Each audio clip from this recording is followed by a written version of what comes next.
नमस्कार दोस्तों, आप सबका अपने चैनल में स्वागत करती हूँ। आज की कहानी है शिवानी जी के द्वारा लिखा गया कहानी 3 कन्या। तो चलिए आज की कहानी को हम लोग शुरू करते हैं। विभाजन से पूर्व शिलोंग जाने के लिए सबसे सुगम यात्रा स्टीमर से हबीगंज पार कर रेल मार्ग से संपूर्ण की जाती थी। मुझे भी शिलोंग इसी पथ से जाना था। ब्रह्मपुत्र के समुद्र जैसे वक्ष को चिरती मछली की दुर्गंध से बसाते स्टीमर घाट पर लगते ही मैंने सामने खड़ी अनीता की मामी को पहचान लिया था। मुझे हबीगंज में रहने की असुविधा होगी यह जानकर मेरी सहपाठी अनीता ने अपनी मामी को पत्र लिख दिया था। तो वह स्टीमर से लिवा ले जाएंगी। मामी को कैसे पहचानोगी पूछती हो? वह जोर से हंसी। शंख सा रंग, लंबा कद, माथे से भी बड़ा जूड़ा और गोद में मोम की गुड़िया सी बेबी। अनीता के वर्णन में कहीं भी अतिशयोक्ति दोष नहीं था। गोद में बेबी तो नहीं थी, पर साथ में 2 दुबली पतली रिकेटी सांवली लड़कियां थी। इतनी सुंदरी मामी की ऐसी खिलौनी जुड़वा पुत्रियां कैसे हो गई होंगी, मैं सोच रही थी। कुछ बच्चे ऐसे भी होते हैं जिन्हें चेष्टा करने पर भी दोहराया नहीं जाता। दोनों लड़कियां ऐसी ही थी। मुझे लेने मामी अपनी विक्टोरिया गाड़ी लाई थी। गाड़ी का कलेवर जीर्ण शीर्ण हो गया था, किंतु खिड़कियों पर रेशमी झालर के पर्दे लगे थे और कोचवान की ठसकेदार मूछें और भड़कीली वेशभूषा देखकर स्वामिनी का रौब मुझ पर यथेष्ट छाने लगा था। विक्टोरिया गाड़ी चली तो मामी ने पर्दा खोल दिया। लो देखो, यह मेरा हबीगंज। एक नर्सरी राइम में तुमने भी पढ़ा होगा।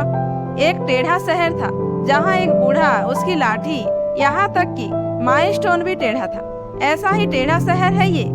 सचमुच में दंग रह गई थी। हर मकान की छत टेढ़ी, खिड़की टेढ़ी, द्वार टेढ़े, यहाँ तक कि पेड़ों के तने भी मुझे अजीब भूते से टेढ़े मेढ़े लग रहे थे। सुना बहुत पहले भूकंप के भयानक भ्रुकुटी विलास ने अभागे हबीगंज की सृष्टि लय कर दी थी। मामी बोली, अभी भी छठे छमाहे भूकंप होता रहता है। इसी से हर मकान की नींव देख रही हो ना, जमीन से कितनी ऊंची है। यहाँ लो, यहाँ आ गया हमारा बंकिम महल। तीनों मीनारें टेढ़ी होकर लद गई। चौथी टूटी तो फिर बनाई ही नहीं। आओ सुनत दो, मामी ने बाहर से ही पुकारा। नितार हिंदुस्तानी ऐसे छे। अजी सुनते हो, नीता की हिंदुस्तानी सहेली आ गई है। पर यह तो हम बंगालियों से भी अच्छी बंगला बोलती है। वह हंसकर मुझे अपनी पति के कमरे में खींच ले गई, जहाँ से छप छप लेटे 1.25 गज की हक्के की जरीदार नली गुड़गुड़ाते मामा बाबू उठ बैठे। ऐसो माँ ऐसो, यह है मेरा टेढ़ा बूढ़ा, there was a crooked man. कहती मामी हंसती हंसती दोहरी हो गई। सचमुच ही उनका बूढ़ा टेढ़ा था। पक्षाघात से उसके दोनों पैर 2 विभिन्न दिशाओं को मुड़े तुड़े थे। बड़ी बड़ी आंखें बैल की सी भावनाहीन फटी फटी बाहर को निकली और डरावनी लगती थी। नाक सुडौल और खड्ग की धार सी तीखी थी। मूछें और दाढ़ी बुंदेलखंडी रजवाड़ों की सज्जा से बीच में विभक्त कर कान तक उठाकर चिपकाई लगती थी। क्षण भर को मुझे लगा था बूढ़ा नकली दाढ़ी मूछें लगाकर किसी सस्ती नौटंकी में अभिनय कर लौटा है। अप्सरा सी सुंदरी मामी और डाकू के से भयानक चेहरे वाला यह बूढ़ा। रात भर मुझे वहीं रहना था। न जाने कैसे अनजान भय की सिहरन मेरी रीढ़ की हड्डी से सरसराती नीचे उतरने लगी। तुमा के देख, मैं भय पे छे गो। तुम्हें देखकर लड़की डर गई है जी, मामी ने हंसकर अपने पति से कहा। बूढ़ा बड़ी देर तक हो कर हंसता रहा और हंसने से उसकी रामडोल सी तौन थूल थूल करती हिलती ही रही थी। मामी का महल वास्तव में दर्शनीय था। दर्जनों नौकरानियां थी। कोई मछली काट रही है, कोई कमरे पोंछ रही है, कोई उनकी 2 काली मरघिन्नी लड़कियों को घुमा रही है। मामी ने बड़े यत्न से मुझे 2 दिन रखा। तीसरे दिन मैंने जाने की जिद की तो तुनक गई। वाह वाह, पहली बार ननिहाल आई हो, ऐसे कैसे जाओगी? ढाका की फूलदार साड़ी, नूतन गुड़ का संदेश, घर के नारियल का तेल और भी न जाने क्या क्या उपहार साथ में रखकर बड़े स्नेह से मामी ने विदा दी थी। गोदी की छोटी लड़की बेबी को साथ लेकर वह मुझे पहुंचाने स्टेशन भी आई थी। इसी मार्ग से लौटोगी समझी, कहीं गुवाहाटी होकर मत चली जाना, उन्होंने कहा था। पर मुझे फिर गुवाहाटी से होकर ही जाना पड़ा। मामी से एक कृतज्ञता पत्र की विदा लेकर मैं लौट आई थी। अचानक 20 वर्ष बाद उनसे ऐसे फिर मिलना होगा, सोच ही कौन सकता है। मेरे बंगले के सामने का चौराहा शायद प्रयाग का सबसे मुखर चौराहा है।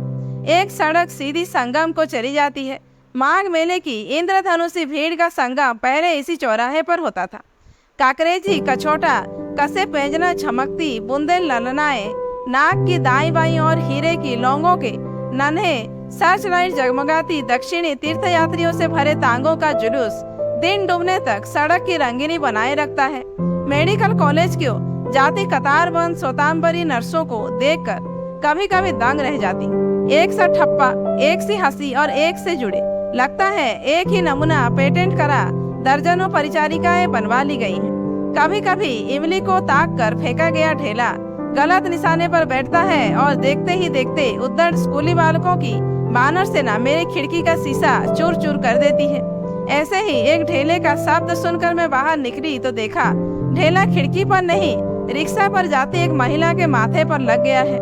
रिक्शा वाला एक से एक चुनी गालियां देता दहाड़ रहा है और आसपास छोटी मोटी भीड़ जमने लगी है।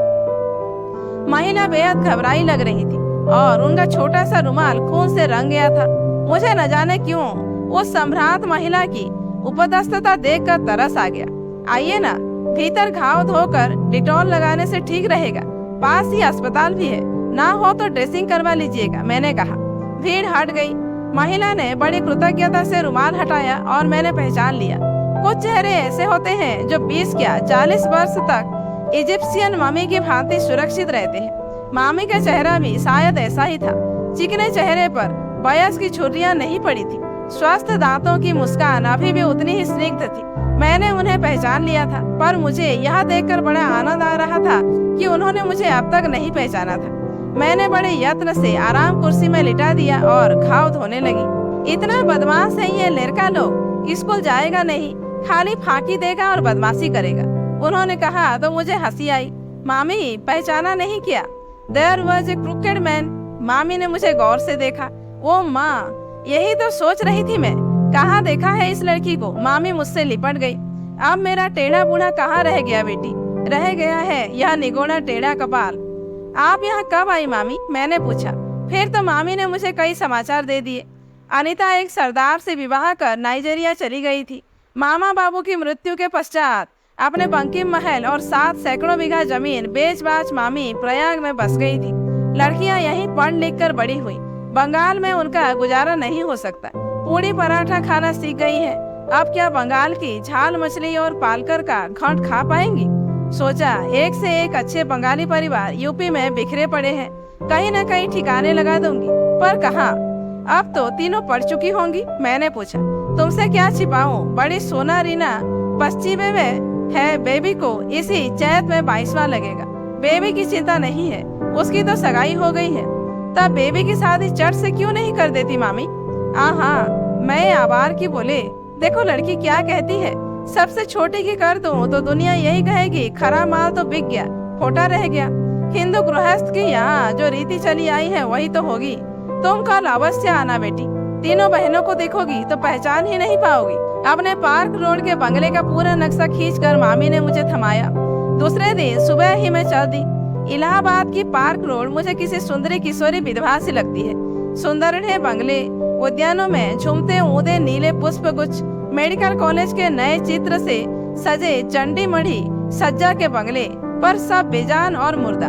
कभी घंटे टनटनाता एक आध फायर ब्रिगेड उस सड़क से निकल जाता है, तब लगता है उस निष्प्राण सड़क की निस्पंद गाड़ी फड़कने लगी है, पर फिर वही मनहूसी छा जाती है।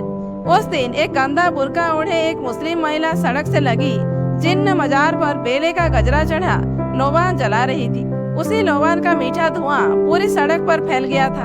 उस मीठी घुटन में मामी के बंगले का नंबर ढूंढ रही थी कि अपनी तीनों तन्वी कन्याओं के साथ मामी मुझे देख ली गई। लोहे के भारी जंगलों पर बड़े बड़े अक्षरों में कुत्ते से सावधान रहने की चेतावनी टंगी थी। कतारबद्ध गमलों में स्थल पद्मा और कठाल चंपा देखकर लगा जैसे जोड़ा शाखों के ही आसपास कहीं पहुंच गई हूँ। वाह मामी, आप तो बंगाल की स्वर्गीय सुषमा को यूपी में खींच लाई, मैंने कहा। माँ के गुलाब देखिएगा। मामी 3 वर्षों से लगातार इनाम जीत रही है, सोना बोली। मामी के गुलाब वास्तव में 1.25 लाख के थे। ऐसे हृष्ट पुष्ट गुलाब मैंने बहुत कम देखे थे, किंतु उनके गुलाब से भी सुंदर उसकी तीसरी कन्या बेबी थी। इसमें कोई संदेह नहीं था, या तो दो सांवली बहनों के बीच में खड़ी रहने से या गुलाबी पीले गुलाबों की मध्यम आभा से बेबी का रंग गहरा गुलाबी लग रहा था। ऐसा रंग बंगाली लड़कियों में देखने को कम मिलता है। आंखें बहुत बड़ी नहीं थी, किंतु प्रत्यंचा सी भावों के बीच लापरवाही से खींची गई तिलकनुमा काजल की बिंदी बड़ी प्यारी लग रही थी। नाक बहुत पतली होने के कारण अधरपुट खुल जाते थे। लंबे बालों का ढीला जुड़ा बार बार खुलकर उसके कंधों पर ढुलका जा रहा था और मामी की वह जुड़ा बांधने वाली अनूठी कन्या उतनी ही गांठों में मेरा मन बांधती जा रही थी। सोना और रीना भी शायद बहन के साथ नहीं दिखी जाती, जो यथेष्ट रूप से आकर्षक थी। दोनों जुड़वा होने पर भी पहचानी जा सकती थी। सोना की आंखें बड़ी थी, रीना की साधारण। सोना की नाक रीना की अपेक्षा अधिक तीखी थी, किंतु रंग दोनों का जुड़वा था। अपने रंग को पाउडर की मरीचिका से छिपाने का कोई प्रयास नहीं किया गया था, न केश विन्यास में ही किसी प्रकार का आडंबर था। इसी से दोनों बहनों की सादगी मुझे और भी अच्छी लगी। वह कितना बढ़िया मकान है मामी आपका, मैंने कहा। इलाहाबाद में तो मकानों की बड़ी तंगी है। आर बोलो के नो माँ, मामी बोली। हमने इस मरे मकान के लिए क्या कम कष्ट उठाया है। वह तो मकान मालिक का लड़का हमारे प्रतुल के साथ पढ़ा है। प्रतुल से हमारी बेबी की सगाई हुई है। बताया तो था शायद तुम्हें, बड़ा अच्छा लड़का है बेटी। 2 साल पहले IPS में आया था, आजकल सहारनपुर में SP है। कब है शादी? मैं प्रश्न पूछते ही खिसिया गई। मामी तो अपनी व्यवस्था पहले ही बता चुकी थी। सोना, रीना और बेबी मेरी चाय की तैयारी करने भीतर चली गई थी। मामी फिर वही उत्तर दोहराने लगी। यही तो दिन रात प्रतुल भी पूछता है। 4 वर्ष पहले सगाई हो गई थी, अब तो कभी कभी लड़का बुरी तरह झुंझलाने भी लगा है। कोई और होता तो थत्ता बता देती, पर हाथ में आए रत्न को कैसे गवा दूं?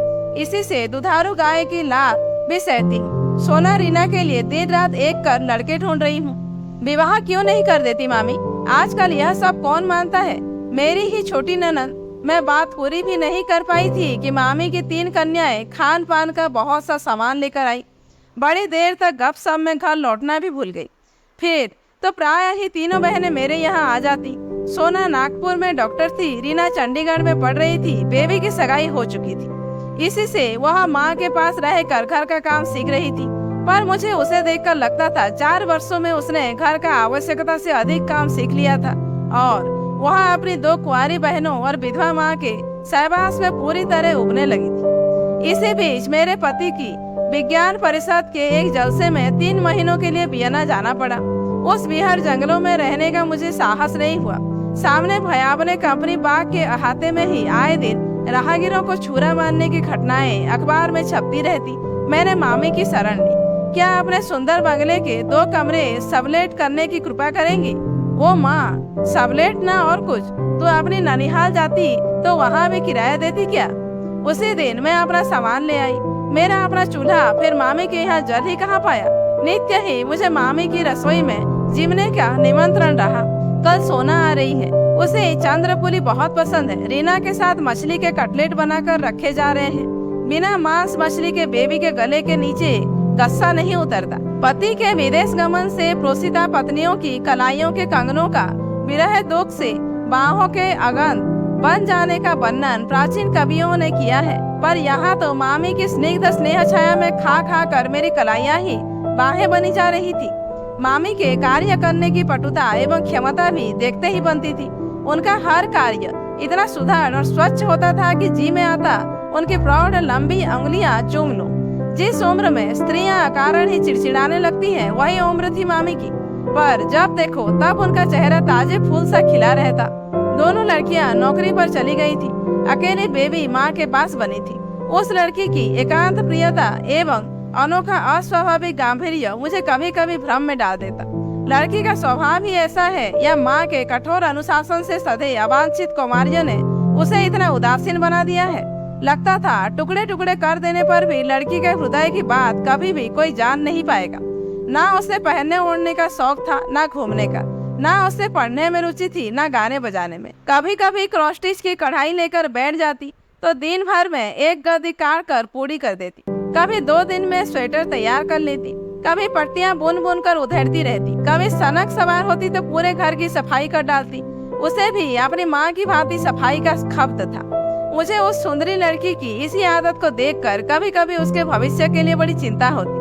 मेरी कुछ ऐसी धारणा है कि जो नारी सफाई के पीछे मरी मिट जाती है, उसका वैवाहिक जीवन उतना सुखी नहीं हो पाता, जिसका सारा समय यही सोचने में बीत जाता है कि उसकी पलंगों पर बिछे पलंग पोषों की समानांतर रेखाओं का माप कितने इंच और कितने सेंटीमीटर की परिधि में बंधा रहना चाहिए। मेज पर सजी पुस्तकों की जिल्दों का रंग कैसे मैच किया जाए कि सुंदर लगे, या बॉक्स में साड़ियों की तह कैसे पिरामिड के स्तूपाकार गड्ढों में सजाई जाए। उसके पास अपनी गृहस्थी की मुख्य समस्याओं को मनन के लिए कभी कभी बहुत कम समय रह जाता है। उस नारी का पति कभी तौलिए की लुंगी बांधे कमरों में इधर उधर नहीं घूम पाता। बिस्तर की सिलवट बिगाड़ने का दुस्साहस करने पर गृहस्थी में तूफान खड़ा हो जाता है। उस गृह के बच्चे सजे सवरे गुलदस्तों में बंधे कटे पुष्प गुच्छों की ही भांति सुंदर और निर्जीव लगते हैं। अपने गृह को आवश्यकता से अधिक सज्जा प्रदान करने में कभी कभी ऐसी कलात्मक रुचि की नारी के हृदय का अंतरंग कक्ष बिना झाड़ा ही रह जाता है और उसमें प्रयत्न की मकड़ी अपना ताना बाना बुन लेती है। सज्जा या ऑर्डर पुरुष का गुण है। इधर उधर चीज फेंकने, रुचि से कपड़े न पहनने, दाढ़ी बढ़ा बीमार मजनू की सूरत लिए इधर उधर घूमने वाला पुरुष जिस लापरवाही से अपने व्यक्तित्व की अवहेलना करता है, उसी लापरवाही से कभी अपने परिवार की भी अवहेलना कर सकता है। स्त्री की जितनी ही अस्त व्यस्त गृहस्थी होगी, उतना ही सुलझा उसका पारिवारिक जीवन रहेगा। इसी से मामी के कैक्टस की 128 किस्से, इटालियन ब्रैकेट से मढ़ा सोफा और बागदाद कालीन देखकर मुझे लगता जिस दिन मामी और उनकी 3 कन्याएं अपने इस बनावटी आडंबर की केचुली से बाहर निकलकर खड़ी होंगी, उसी दिन उन तीनों का एक साथ राजपुत्र से सुपात्र जुट जाएंगे। जिस गृह स्वामिनी के कालीन पर ही पैर रखने से भय होता था, उसकी पुत्रियों का हाथ कोई भला पकड़ेगा ही किस दुस्साहस से। एक दिन मैं बरामदे में बैठी अखबार देख रही थी कि मामी दौड़ती आई, आज प्रतुल आ रहा है, मार्ग में शायद एक रात यहाँ भी रुकेगा। तुम्हें अगर आपत्ति ना हो तो तुम्हारे ही कमरे को उसके लिए खाली कर दूं। एक उसी कमरे में अटेंड बात है। मैंने स्वयं ही अपनी सूक्ष्म गृहस्थी बटोर मामी और बेबी के कमरे में डेरा डाल लिया और बड़ी उत्सुकता से प्रतुल की प्रतीक्षा में बैठ गई। मामी और बेबी ने स्टेशन चलने के लिए बड़ा आग्रह भी किया, पर मैं टाल गई। उस परिवार से मेरी कितनी भी अंतरंग घनिष्ठता क्यों न हो, उस भाभी जमाता से तो मेरा किसी प्रकार का परिचय नहीं था, बल्कि मैं यदि बेबी की माँ होती तो लड़की को अकेले ही स्टेशन भेज देती। जब माँ बेटी प्रतुल के साथ लौटी तो मैं छत पर खड़ी थी। पहले तो मुझे लगा वह प्रतुल नहीं, बंगला चलचित्र का लोकप्रिय नायक सौमित्र चटर्जी ही चला आ रहा है। उसे लेकर मामी ऊपर आई तो मैं ही उसके लिए चाय बना लाई।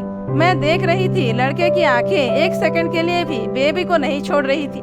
यह तुम्हारा गुसल खाना है बेटा, मामी बड़े स्नेह से बोली। वैसे तुम तो कई बार पहले भी आ चुके हो। जी हाँ, पर जिस रूप में आना चाहता हूँ उस रूप में तो अभी कहाँ आ पाया हूँ, कहे वह आनंदी युवक एक लाड़भीनी दृष्टि से अपनी बागदत्ता की ओर देखकर मुस्कुराया। मैं नहा धोकर आता हूँ। बेबी तुम तैयार हो जाओ, आप खाने के लिए कोई तैयारी मत कीजिएगा माँ, हम दोनों आज क्वालिटी में खाएंगे, ठीक है ना बेबी।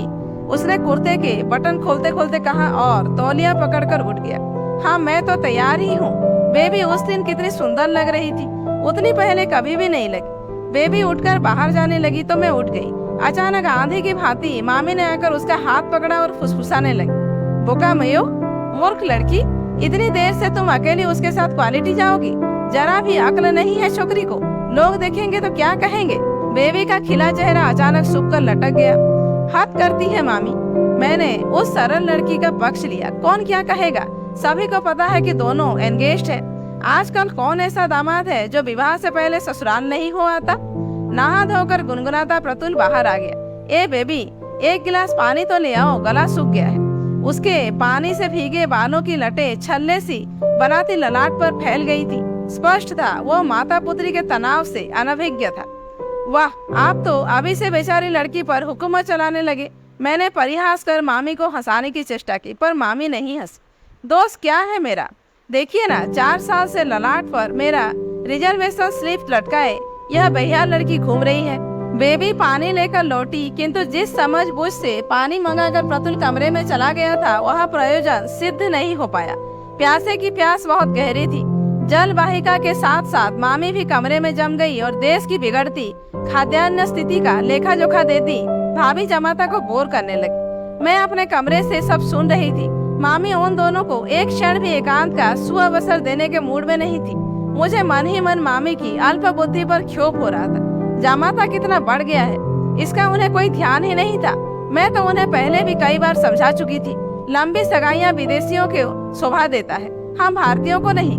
उनकी सगाई संयम की दुहाई नहीं मांगती, आदर्श के घेरे में नहीं बांधी जाती। इसी से उस सगाई को सुगमता से निभाया जा सकता है। पर संस्कार रज्जु वृद्धा मामी की समझ में कुछ नहीं आया था।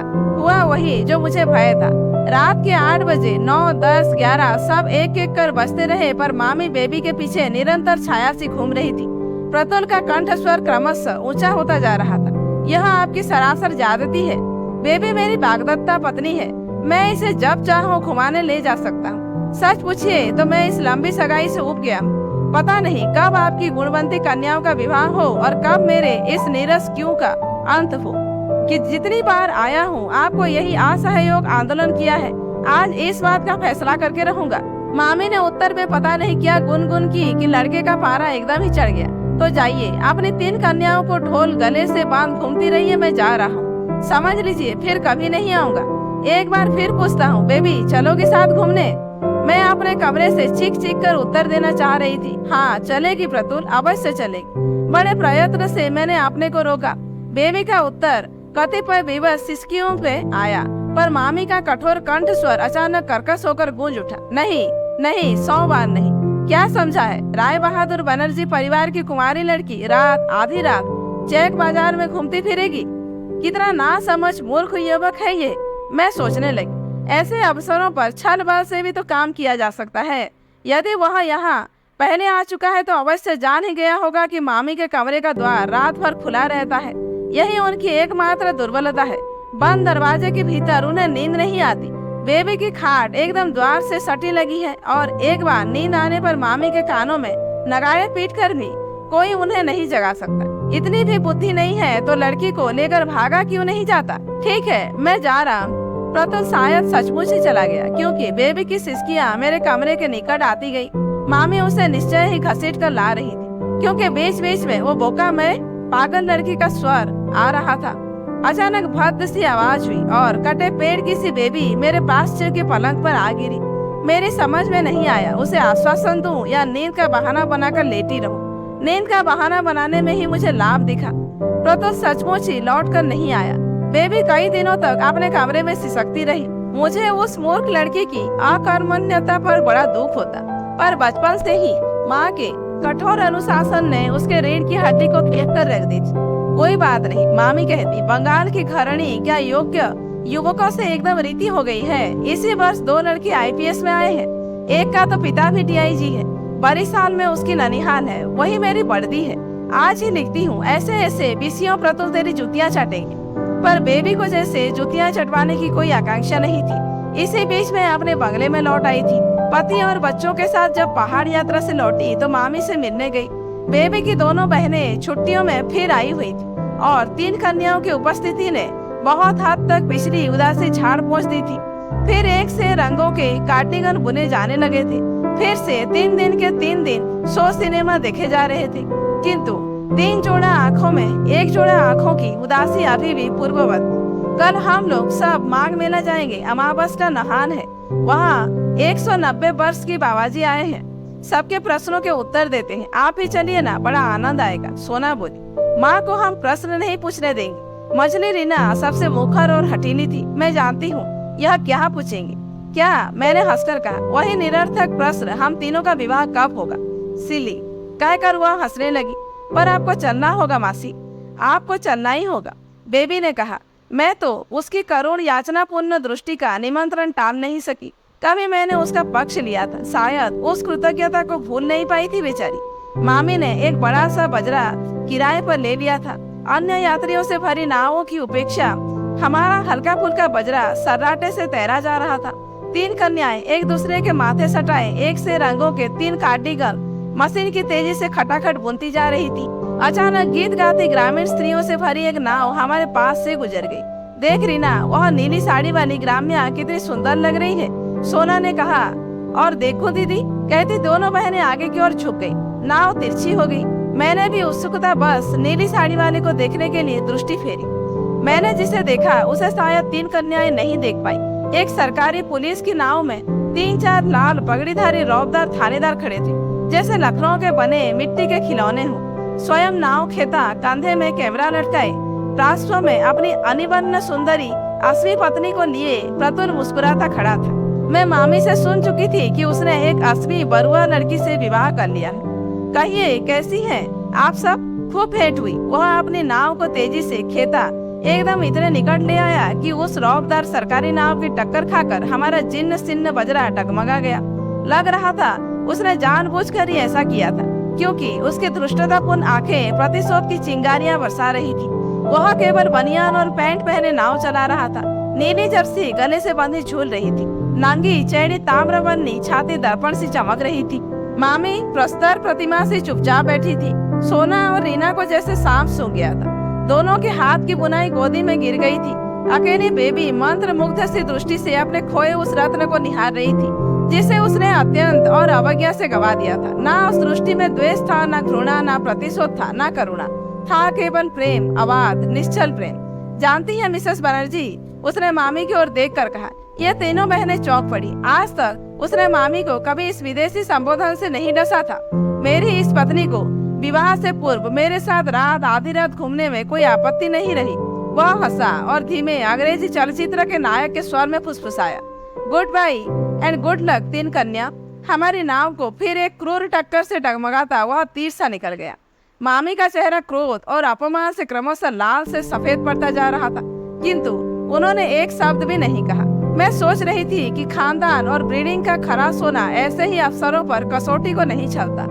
दोनों बहनें गोद की बुनाई को उठा सींग से नीचे गिर गए, फंदों को पिरोने लगी थी। अकेली बेबी अभी भी अचल बुनाई थामे लहरें काटती तीर सी भागी जाती उसी नाव को एकटक देख रही थी, जिसके पीछे खड़े 3 थानेदारों के झब्बेदार रेशमी सांपों की झालरों के बीच से दिखती प्रतुल के गले से बंधी उसी की बुनी नीली जर्सी की निर्जीव बाहें धीरे धीरे ओझल होती जा रही थी। मुझे लगा यह त्रिवेणी तट नहीं ब्रह्मपुत्र का विस्तृत वक्ष है, जिसके तट से दिखती हबीगंज की टेढ़ी मेढ़ी बस्ती के बीच 3 टेढ़ी और चौथी टूटी मीनार लिए अभिशप्त बनर्जी परिवार का बंकिम महल चुपचाप खड़ा है। 4 मीनारों में जो चौथी मीनार भूकंप के धक्के से टूटकर बिखर गई थी, वह फिर कभी नहीं बनाई गई।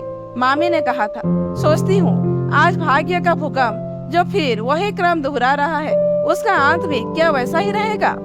तो दोस्तों, आज की कहानी यहीं पर समाप्त होती है। कहानी कैसी लगी कमेंट करके जरूर बताइए। अच्छी लगी हो तो एक लाइक कीजिए, जानने वालों को शेयर कीजिए और ऐसे ही वीडियोज आगे देखने के लिए मेरे चैनल को सब्सक्राइब करना